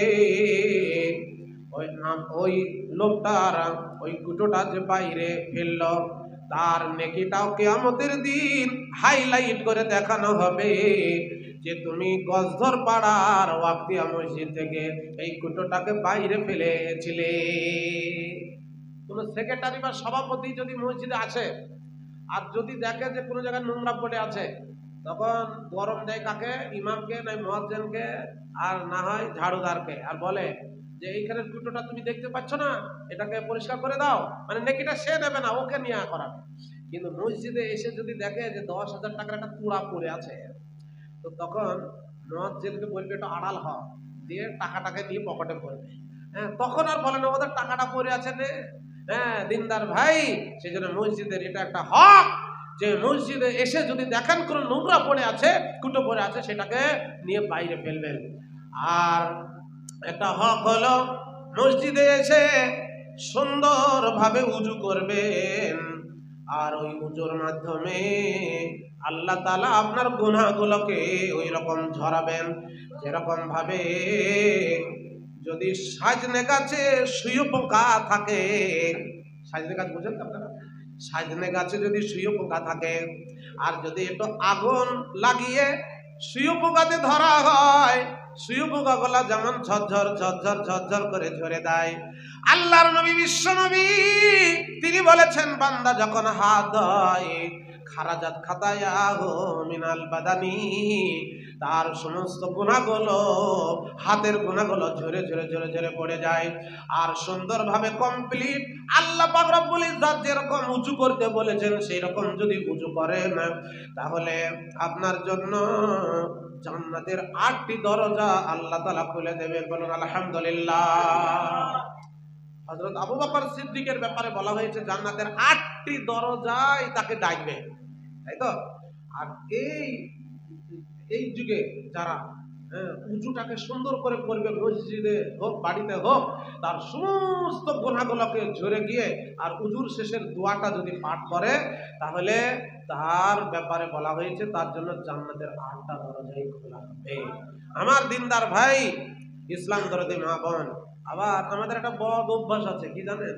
মুসল্লির যারা নামাজ পড়তে আসি তারা মসজিদে এসে গোল হয়ে বসে গল্প শুরু করে দিই, দুনিয়ার গীবত চুগলখড়ি শুরু করে দিই। হ্যাঁ, কিন্তু যারা গীবত চুগলখড়ি করে মসজিদে এসে, তাদের ব্যাপারে বলছি ভালো করে শুনেলেন। আল্লাহ তাআলা যে জান্নাত তৈরি করে রেখেছেন, ওই জান্নাতে কোনো মিথ্যা কথা, খারাপ কথা, গালিগালাজ আর সেখানে কোন রকমের বাজে মন্তব্য চলবে না, চলবে না, চলবে না। এবং আল্লাহ কোরআনে বলেছে লা তাসমাউ ফিহা লাগিয়া, জান্নাতের ভিতরে কোনো বেহুদা কথা, লাগো বেকার কথা শোনা যাবে না। তাহলে দুনিয়ার ভিতরে যারা অপ্রয়োজনীয় কথা খুব বেশি বলে আর মসজিদে বসে বসে চুগলখড়ি করে বা দেমাতার পথে বসে চায়ের দোকানে বসে খুব বেশি বিড়বিড় বিড়বিড় বিড়বিড় বিড়বিড় করে, এবং খুব চুগলখড়ি যার দ্বারাতে বেশি হবে, সে কোনোদিন জান্নাতের গেটে যেতে পারবে না, পারবে না, পারবে না। উদাহরণ দিচ্ছি দিয়ে আর বেশি দূর যাব না। আপনাদেরকে আমি মসজিদ নিয়ে আলোচনা শুরু করেছি, তো মসজিদের ব্যাপারে প্রচুর কথা বলতে হবে। আপনি এক জায়গা থেকে 10 কেজি মাংস কিনে আনলেন, আজকে জালসা হবে আপনাদের গায়ে, তো 10 কেজি মাংস কিনে এনে একটা বাবুর্চি ঠিক করলেন। বাবুর্চি ঠিক করে বাবুর্চিকে বললেন, এই 10 কেজি গোস্তটা সুন্দর করে রান্না করতে হবে, কারণ আজকে আমাদের গ্রামে জালসা হবে, মেহমান আসবে আমার, তাদেরকে ওই গোস্ত দিয়ে ভাত খাওয়াবো। দিয়ে আপনি বাবুর্চিকে সমস্ত মশলাগুলো দেখিয়ে দিলেন যে এটা ঝাল গুঁড়ো, এটা হলুদ গুঁড়ো, এটা জিরে গুঁড়ো, এটা সোয়াবিনের তেল, এটা বাদামের তেল, এটা সরিষার তেল। বললেন এগুলা থাকলো, এগুলা দিয়ে আপনি সুন্দর করে রান্না করেন। এবার যখন গোস্তটা ভালো করে ধুয়ে পতুলিতে চাপানো হলো, দিয়ে তলায় আগুন ওপরে পানি, সিদ্ধ করার জন্য পানি দিতে হচ্ছে, আর তলায় আগুন দিয়ে গরম করতে হবে। এবার যখন আস্তে আস্তে গোস্তটা গরম হতে লেগেছে, কিছুক্ষণ পর ঝাল গুঁড়ো বলছে আমি কি ভেতরে যাব, গোস্তের ভেতরে যাব? তো তখন বাবুর্চি বলছে হ্যাঁ চলে যাও, তুমি না গেলে গোস্তটা টেস্টফুল হবে না। এবার ঝাল করে চলে গেল। কিছুক্ষণ পর হলুদ বলছে ঝাল যখন গেল আমি কি যাবো গোস্তর ভিতরে? তো বলছে হ্যাঁ তুমিও তো একটা মশলা, আর তুমি না গেলে রোম হবে না, সুতরাং তুমিও চলে যাও। দিয়ে হলুদ গুঁড়ো সেও চলে গেল ভেতরে। কিছুক্ষণ পর জিরে গুঁড়ো বলছে আমি যাবো, তো বলছে হ্যাঁ তুমি তো ভালো মশলা, তুমিও চলে যাও। আর তারপরে 5 কেজি ওইখানে নিম পাতা পড়েছিল, নিম পাতা, নিম পাতাগুলো বলছে বাবুর্চি সাহেব আমি কি যাবো ভেতরে? তো তখন লাঠি ধরে বলছে খবরদার তুই যাবি না ভেতরে, তুই গেলে তো তেতো করে ফেলবি, তুই গেলে গোস্তটা আর খাওয়ার উপযুক্ত থাকবে না, খবরদার যাবি না। এবার নিম পাতাকে আটকিয়ে দিল। এরপরে সোয়াবিনের তেল বলছে আমি কি যাবো গোস্তের ভিতরে? তো বলে হ্যাঁ তুমিও চলে যাও। আর বাদামের তেল সে বলছে আমি কি যাবো? তো বলে তুমিও চলে যাও। সরষের তেল বলছে আমি যাবো, তো বলছে তুমিও যাও, না হলে তো গোস্ত মজা লাগবে না। এরপরে পাশে একটা 5 লিটার হবে কেরোসিন ছিল, সে তখন বলছে আমি যাবো ভেতরে, ও তেলগুলো যখন গেল, হ্যাঁ আমিও তো তেল, তা আমি কি যাবো? তখন বাবুর্চি বলছে তুই গেলে তো গোস্ত তো খাওয়া যাবে না, হাঁড়ি সইতে ফেলে দিতে হবে, সুতরাং তুই যাবি না। দিনদার ভাই এবার মিলিয়ে এলেন, পৃথিবীর ভিতরে যারা অন্যায় কাজ করবে, মসজিদের যারা বিরোধিতা করবে, মসজিদে যারা দান করবে না, আর মসজিদের সাথে যাদের কানেকশন থাকবে না, আর মসজিদে এসে যারা খুব বেশি গীবত চুগলখড়ি করবে, ইমামের পিছনে লাগবে, ওই মানুষগুলা যখন মারা যাবে আল্লাহর দরবারে যাবে আর জান্নাতে যেতে চাইবে, তখন ফেরেশতারা লাঠি নিয়ে বলবে খবরদার তুই যাবি না, কারণ তুই মানে সন্ত্রাসী ছিলি, তুই নানা রকমের অপকর্ম করেছিস, পৃথিবীর ভিতরে তুই পরিবেশকে নষ্ট করে দিয়েছিস, আর জান্নাতের ভিতরে গেলে তুই জান্নাতের পরিবেশ নষ্ট করবি, সুতরাং তোর যাওয়া হবে না, হবে না, হবে না। বুঝাতে পারলাম আপনাদেরকে? আপনারা বুঝেছেন তো? তাহলে পৃথিবীর ভিতরে আপনার বেশি মাতালামি করা হবে না। আর আমাদের এই যে মার চলছে সারা পৃথিবী জুড়ে, মুসলমানরা শান্তিতে নেই, মুসলমানরা কিন্তু সব থেকে শান্তিপ্রিয় জাত, আর এরা দুনিয়াতেও শান্তিতে বসবাস করতে চায়, আর মরার পরে আল্লাহর কাছে তো জান্নাত পাবে। হ্যাঁ, কিন্তু এদের পিছনে সব থেকে বড় শত্রু হচ্ছে ইহুদি, যারা ফিলিস্তিনে মুসলমানদেরকে আজকে মারছে। মায়ানমারে দেখেছি আমরা মোবাইলের মাধ্যমে 100টা লোককে দাঁড় করিয়ে রেখে দিয়েছে, তারপরে প্রথম লোকটাকে এনে 99টা লোকের সামনে তাকে জবাই করলো, জবাই করে ডাঁসা দিয়ে তার হাড়গুলো কুচি কুচি করলো এবং তাকে পাশে ফেলিয়ে রাখলো। এরপরে 99 নম্বরে যে আছে, এবার সে ভাবছে এবার আমার পালা, ওকে যেমন করলো এবার আমাকেও নিয়ে গিয়ে ওই রকম করবে। 99 নম্বরে ওকে নিয়ে আসলো, আর 98টা লোকের সামনে তারও ওই পরিস্থিতি করলো। দিনদার ভাই এবার 98 নম্বরে যে আছে সে তরম তরম তরম করে লাফাতে লাগলো। এরপরে আমার পালা, এইরকম ভাবে আমাদের উপরে অত্যাচার চলছে। আমরা এখন গজদর পাড়ার মানুষ, আমরা হাটগাছার মানুষ, গাকুন্ডার মানুষ, আমরা বলছি যে আমাদের উপরে বিধর্মী ভাইয়েরা যেই রকম বর্মার যারা ফকির, যারা ভিখিরি, তারা বাদশার জাতকে যে মারছে, আল্লাহ তাআলা তিনি কি করছেন? তিনি কি সরাসরি অ্যাকশন নিতে পারেন না? হ্যাঁ পারেন, কিন্তু আমরা মার খাচ্ছি আমাদের দোষে, তাই কি না? আমাদের দোষেই আমাদের পিটানি চলছে। একটা উদাহরণ দিলে বুঝবেন, উদাহরণ দিয়ে তারপর আস্তে আস্তে আসল উদ্দেশ্যের দিকে আসবো। এই যে ইলেকট্রিক তার, ট্রান্সফরমারটা আছে কোন দিকে? ওই দিকে। ট্রান্সফরমার থেকে মসজিদের যে ইলেকট্রিক তার এসেছে, ওই ইলেকট্রিক তারের টারবাইনের তারটা যদি আপনার ট্রান্সমিটারের সাথে জোড়ানো থাকে ওই তারের সাথে, তাহলে লাইন আসবে কি আসবে না? আর শুধু গজদর পাড়ার মানুষ নয়, গোটা মুর্শিদাবাদের লোক যদি ওই তারে গিয়ে হাত দেয়, ঝাটকা মারবে কি মারবে না? এবং সবকে মেরে পুড়িয়ে সঙ্গে সঙ্গে তার জান হালাক হয়ে যাবে, মরে যাবে সে। কিন্তু বন্ধুরে, যে তারটা এসেছে মসজিদে, ওই তারের টারবাইনের তারটা যদি আপনার ট্রান্সফরমার সাথে জোড়ানো না থাকে, 2 ইঞ্চি যদি ফাঁক থাকে, আর ওই অ্যালুমিনিয়ামের তারে যদি কেউ হাত দেয়, কারেন্ট মারবে? বলেন না, ভুল বলছেন। তারটা জোড়া দেয় আর আপনি যদি ওই তারে হাত দেন, তো কারেন্ট মারবে? কারেন্ট মারবে না। আর মেয়েরা কাপড় শুকাবে, আর ছোট ছোট ছেলেরা মুখ দিয়ে চিবাবে, কিছুই হবে না। উদাহরণটা এই জন্যই দিলাম, আজকে আমাদের মসজিদের সঙ্গে আর আল্লাহর সঙ্গে আমাদের কানেকশনটা কাটা আছে। বুঝছেন কি বুঝছেন না ভাই? আল্লাহ পাক রব্বুল ইজ্জাতের সাথে কানেকশন যদি আমাদের থাকতো, তাহলে পৃথিবীর কেউ আমাদের গায়ে হাত দিতে পারতো না। পৃথিবীর কোন জাতি আমাদের বিরুদ্ধে আঙুল তুলতে পারতো না। আমাদের কারেন্ট কাটা আছে, মসজিদের সাথে আমাদের সম্পর্ক নাই, সেই জন্য এই ভিখিরির জাতরা বাদশার জাতকে আজকে মারছে। দিনদার ভাইরা, আর একটা উদাহরণ দিচ্ছি, ভালো করে শুনেলেন।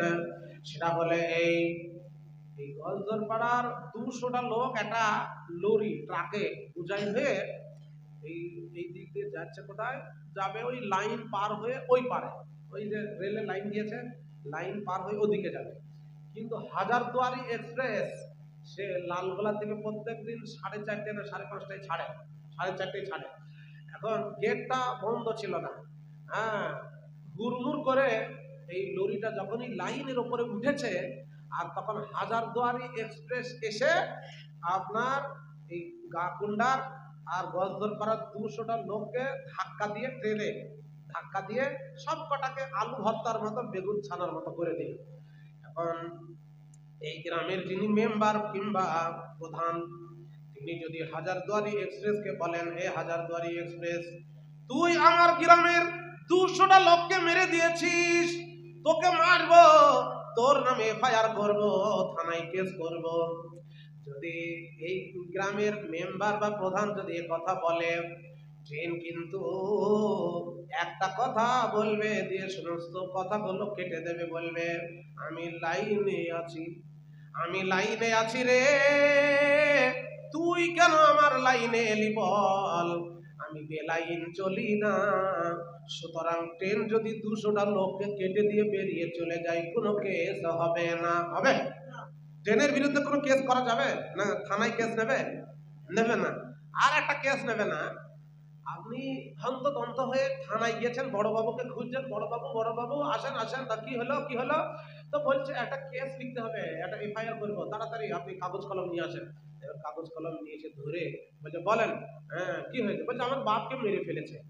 তো বলছে কে মারলো, তার নাম বলেন। তো বলছে আজরাইল আমার বাপকে মেরে ফেলেছে। তখন সেই যে কলমটাকে ফেলে দিয়ে বলছে, ওরে বাপরে, যার নাম করছে এখন আমাকে এসে মারবে কিনা তার ঠিক নাই, ও কেস নেওয়া যাবে না। দিনদার ভাই, ইসলাম দরদি মা বোন, আজকে আমাদের পরিস্থিতি হয়ে গিয়েছে ওই রকম। আজকে আমরা লাইনে থেকে বেলাইন চলছি। কোরআন আর হাদিস আমাদের যা বলেছে সেই মতো আমরা চলছি না, বরং বেলাইন আমরা চলছি, যার জন্য আল্লাহ পাক রব্বুল ইজ্জাতের পক্ষ থেকে নানা রকমের বিপদ আসছে। আপনাদের বিরক্ত লাগছে? আচ্ছা, বিরক্ত যদি লাগে বলেন, তাহলে এবার আসল উদ্দেশ্যের দিকে যাই। আর একটা কথা হলো এই যে মসজিদের কয়েকটা আদব বলবো বলেছি।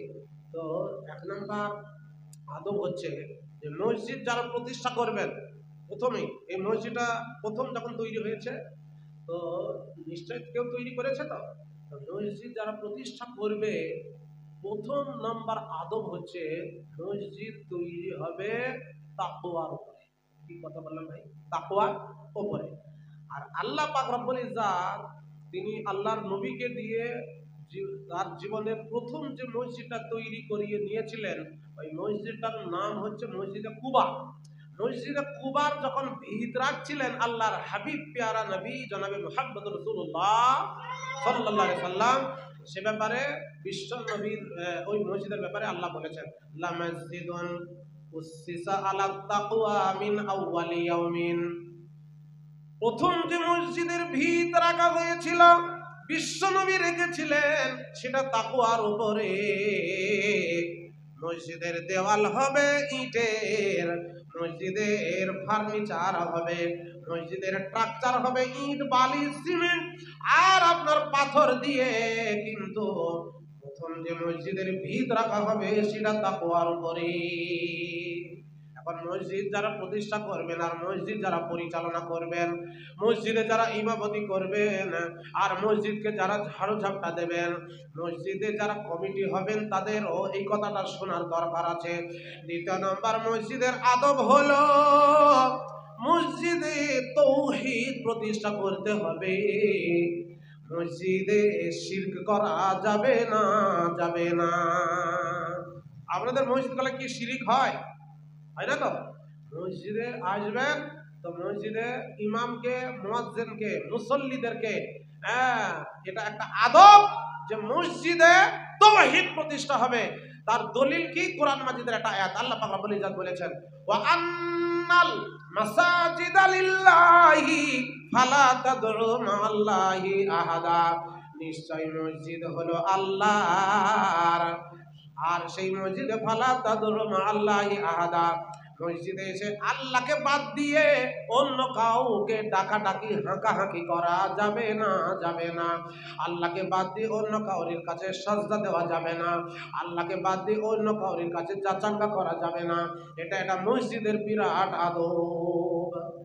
আর মসজিদের 3 নম্বর আদব হচ্ছে মসজিদে যখন আসবেন তখন আপনার জীবনের যেটা সব থেকে সেরা কুর্তা জামা পোশাক সেইটা পরে আসবেন। আপনারা আসেন মসজিদে যখন আসেন তখন আপনার যে জামাটা সব থেকে ভালো জামা সেটা পরে আসেন, না আট পরে যেটা মাঠে ঘাটে কাজ করেন যে জামাটা পরে, আর গেঞ্জি গায়ে দিয়ে, কেউ আবার একটা গামছা মুড়িয়ে দিয়ে, তারপরে হাতা কাটা জামা গায়ে দিয়ে মসজিদে আমাদের দেশের মসজিদগুলোয় আসে। কিন্তু ওই প্রথমেই বললাম না যে 2 রাকাত নামাজের মূল্য যদি আমরা বুঝতাম, তাহলে কোনোদিনই মরচে ধরা, ঘাম ধরা আর হাতা কাটা জামা গায়ে দিয়ে মসজিদে আসতাম না। আমার দিনদার ভাই, আপনার আমার এই দেহটার একটা ওজন আছে, আছে কি নেই বলেন? আর দেহের ভিতরে একটা ইঞ্জিন আছে, সেটা হলো আত্মা বা রূহ। রূহটা যতদিন দেহের ভিতরে আছে ততদিন আপনার পালস থাকবে, হার্টবিট থাকবে, বিপি থাকবে, ওয়েট থাকবে।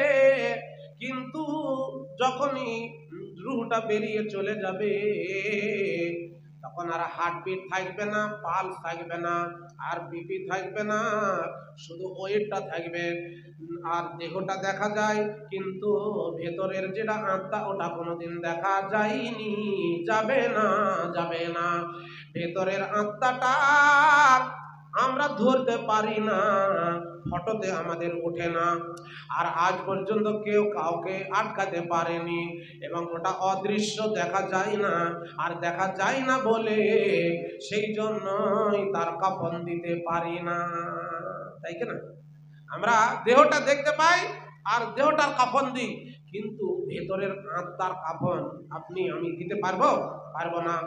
ওই আত্মার কাফন দেওয়ার জন্য আল্লাহ পাক রব্বুল ইজ্জাত কোন ব্যক্তি যখন মুমূর্ষু অবস্থায় পৌঁছে যায়, আর তার কানেকশন যদি মসজিদের সাথে থাকে, আর সে ব্যক্তি যদি মুমিন বান্দা হয়, তাহলে ওই ব্যক্তির কাছে সর্বপ্রথমে আকাশ থেকে 4 জন ফেরেশতা জান্নাতের রেশমি রুমাল নিয়ে ওই ব্যক্তির কাছে আসে, এবং অবশেষে তার কাছে আসে মালিকুল মউত।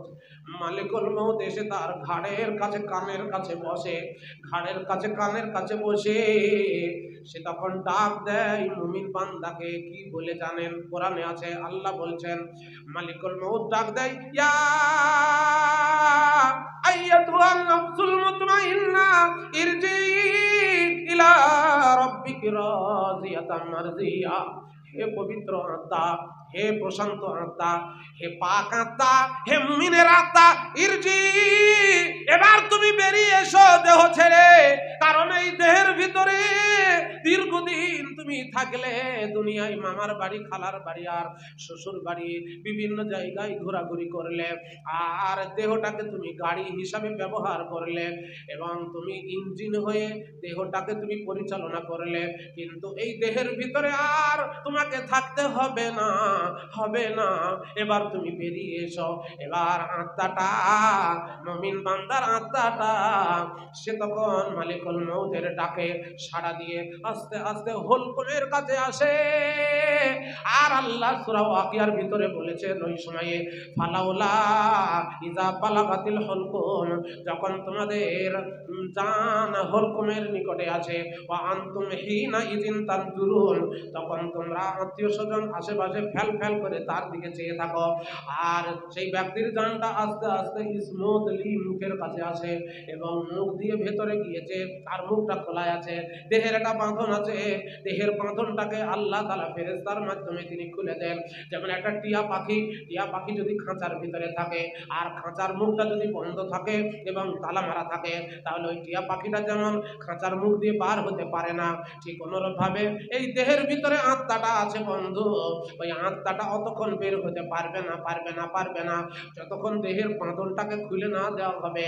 এবার দেহের বাঁধন যখন খুলে দেওয়া হবে, তখন মুখ দিয়ে স্মুথলি আত্মাটা, রুহটা পার হবে, আর তখন চোখটা অনুসরণ করবে এবং চোখটা দেখবে যে আমার আত্মাটা এবার মুখ দিয়ে পার হচ্ছে।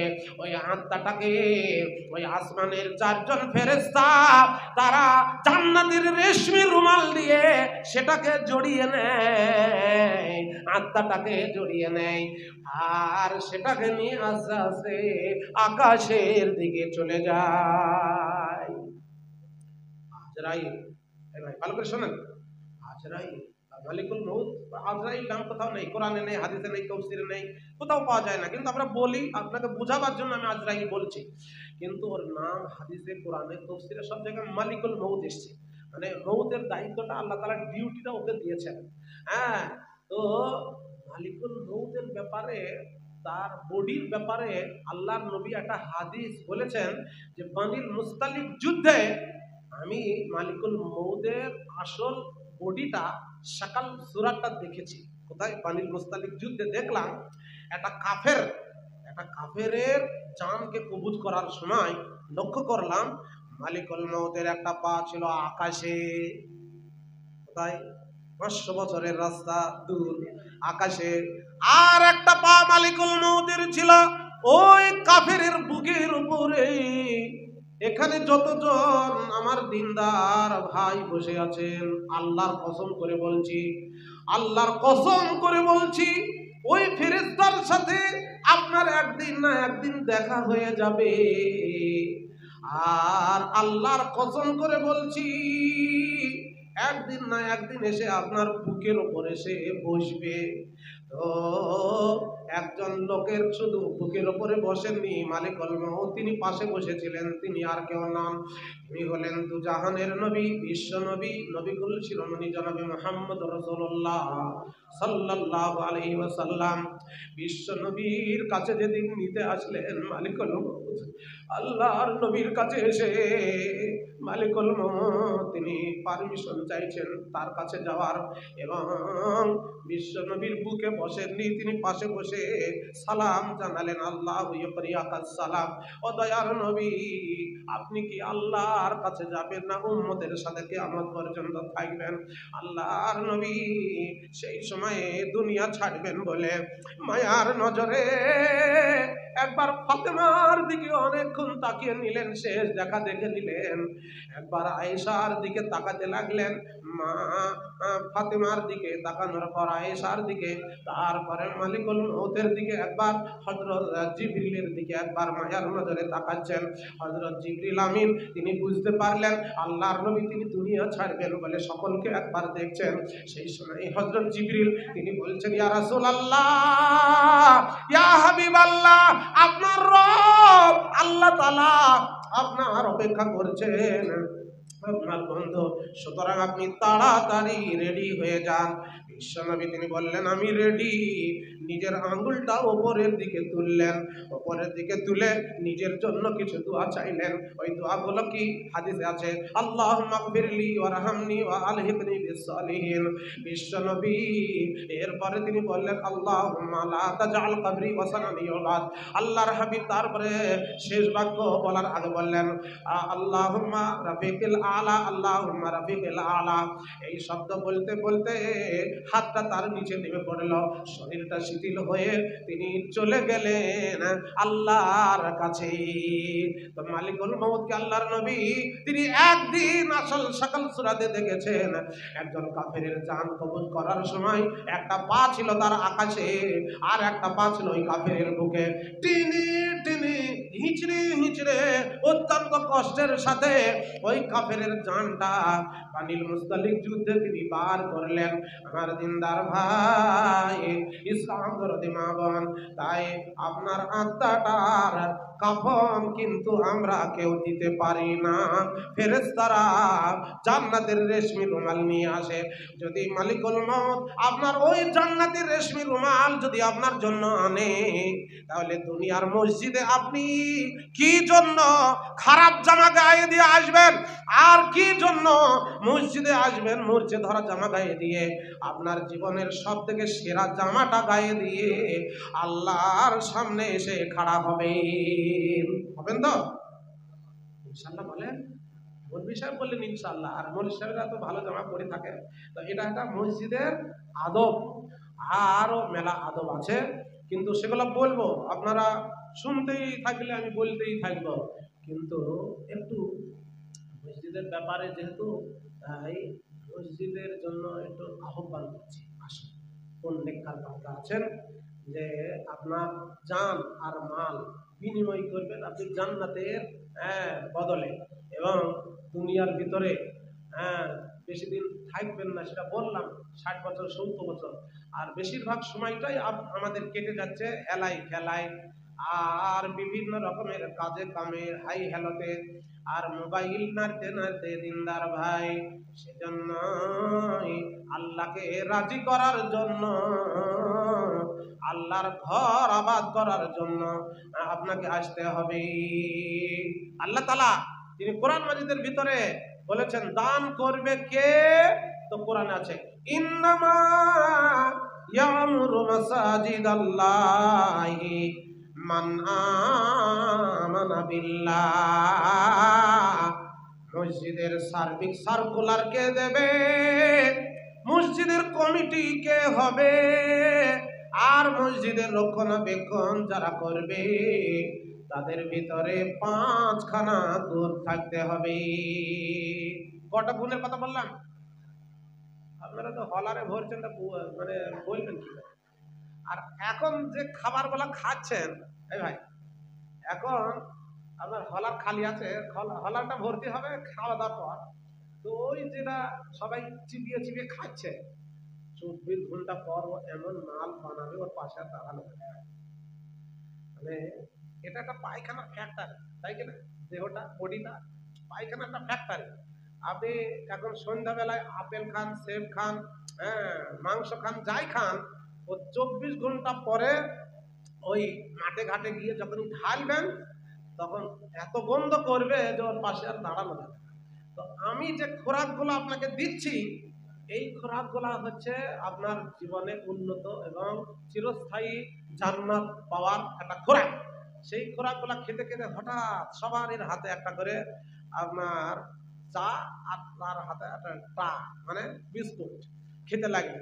তো আমি মসজিদ তৈরি এবং প্রতিষ্ঠা যারা করবে, যারা মসজিদের কমিটি হবে, তাদের 5খানা গুণের কথা বলবো। আপনারা শুনবেন নাকি? শুনবেন? আচ্ছা, কারা কারা শুনবেন? হাত তোলেন, হাত তোলেন। মুরব্বী হাত তুলছে না তো? আচ্ছা, হাত নামাচ্ছেন কেন? হাতে কুষ্ঠ ব্যাধি হয়েছে? হ্যাঁ, দুইলেই থাকুন। এই দেখেন বারবার নামাচ্ছে। আল্লাহ হাতগুলাকে তুমি কবুল করো। আপনার আমিন হবে না, আপনি হাত নামিয়েছেন না? হ্যাঁ, আল্লাহ হাতগুলাকে তুমি ছবি করে নাও এবং যতগুলো হাত উঠেছে আল্লাহ সব কটাকে তুমি সঠিক পথে চলে জান্নাত যাওয়ার তৌফিক দান করো। বলুন আল্লাহ। বিনা পয়সায় একটা মূল্যবান দোয়া পেয়ে গেলেন। তাহলে এবার মসজিদে যদি কিছু দেন তাহলে কত দোয়া করবো আপনার জন্য। হ্যাঁ, আগে শুনেলেন মসজিদ কমিটি এখানে আছে। হ্যাঁ, আর প্রত্যেকটা মসজিদের কমিটিরা তাদের ভিতরে কি কি গুণ থাকতে হবে সেটা হ্যাঁ আমি বলছি। 1 নম্বর, মান আমানা বিল্লাহ, আল্লাহর উপরে যার ঈমান থাকবে। আল্লাহ পাক রব্বুল ইজ্জতের ব্যাপারে যার ঈমান থাকবে, তার মানে আল্লাহ পাক রব্বুল ইজ্জতের ক্ষমতার ব্যাপারে, তার মালিকানার ব্যাপারে, আল্লাহ পাক রব্বুল ইজ্জতের ক্ষমতা কতটুকু আমরা যদি জানতাম তাহলে কোনোদিনই নামাজের একাগ্রতা হারাতাম না। কোরআনের একটা আয়াত বলছি, ভালো করে শুনুন। শুনছেন আপনারা? শুনুন ভালো করে।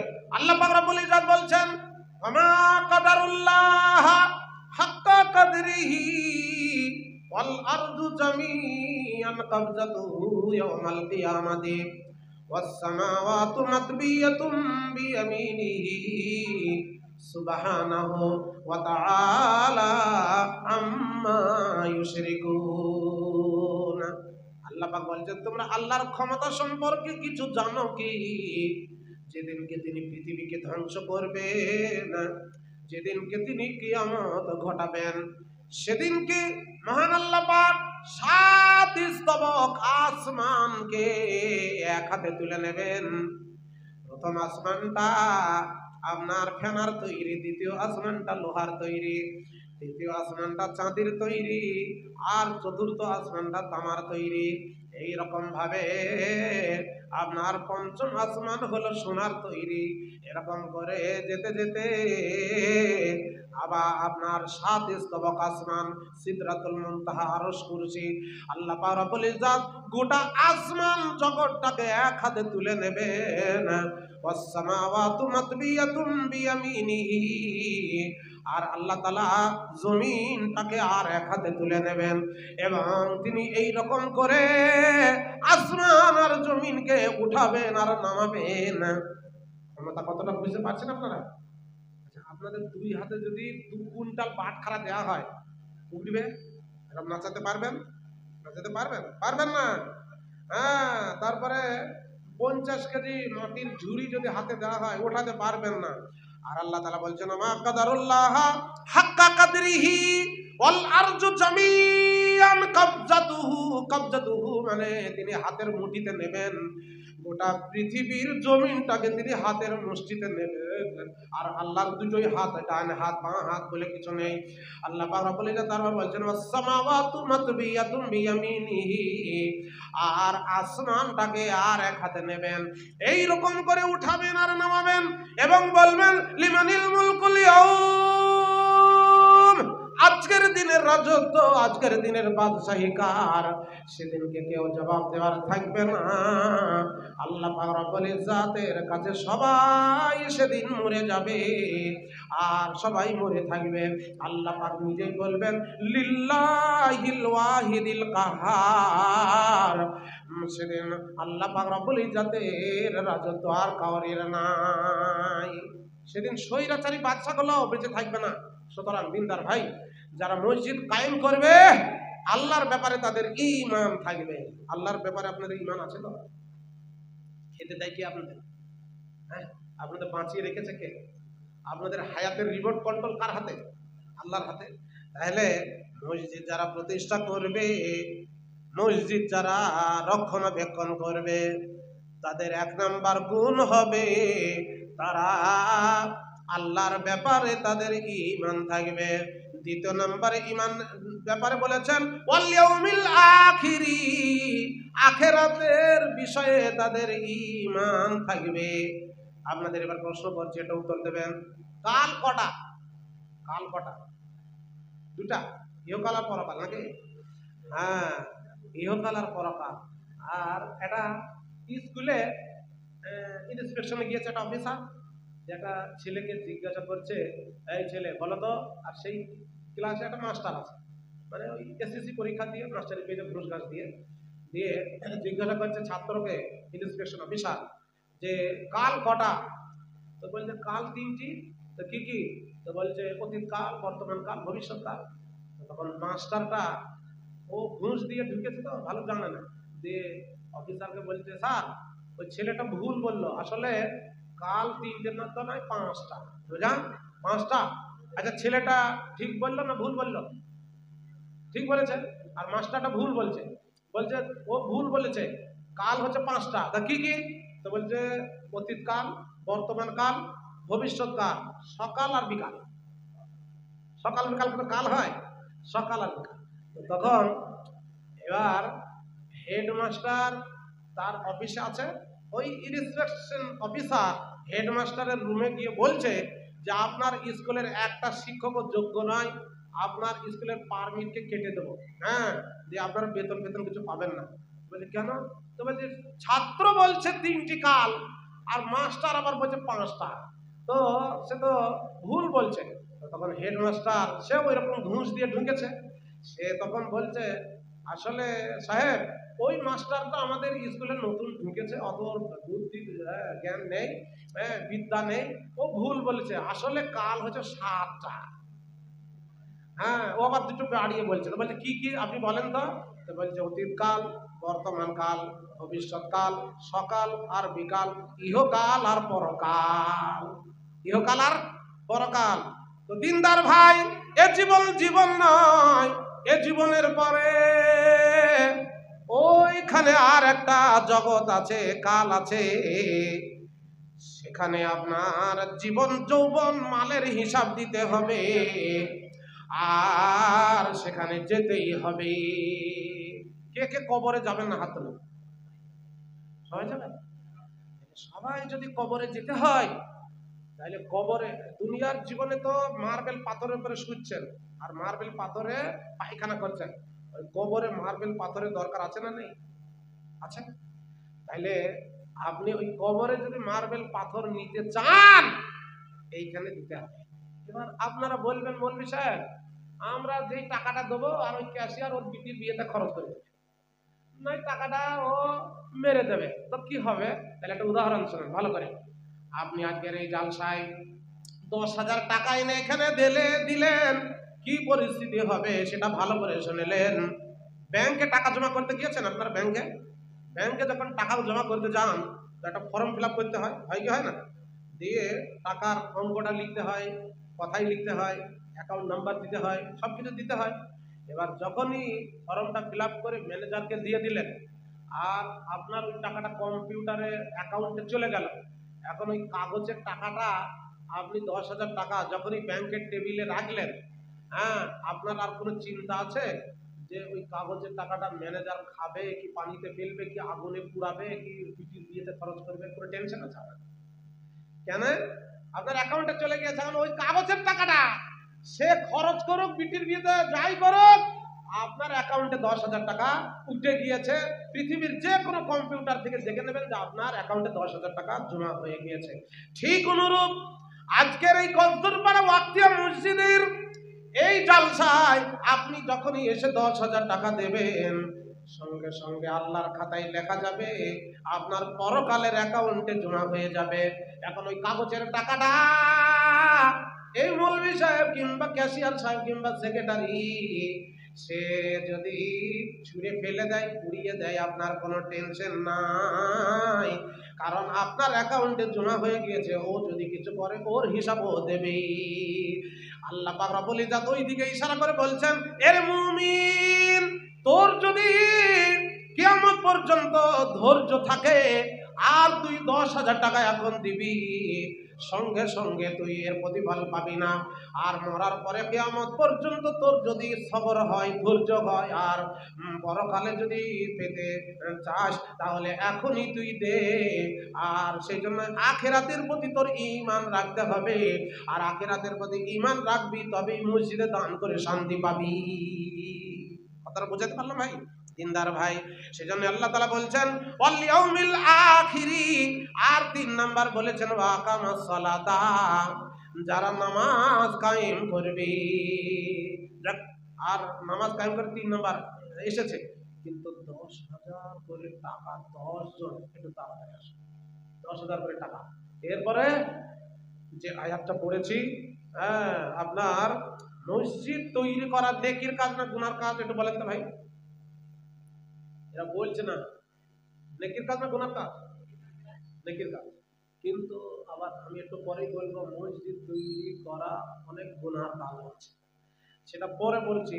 কিন্তু এখন 10 জনকে চাইছি, গ্রামের ভিতরে, মোড়ের মাথায়, রাস্তার ওই পারে হোক কিংবা এই পাড়ার ভিতরে হোক, হ্যাঁ, এই মসজিদের আন্ডারে, কিংবা ওই মসজিদের আন্ডারে যে কেউ 10 জন, আপনারা 10,000 করে টাকা মসজিদকে কে কে দেবেন? সর্বপ্রথমে যে দেবেন, হাদিস আছে মান দাল্লা আলা খাইরিন ফালাহু আজরু ফাইলিহি, প্রথমে যে দেবে, তারপরে যতজন 9 জন দেবে, প্রত্যেকের নেকি এই প্রথম জনের আমল নামায় জমা হবে।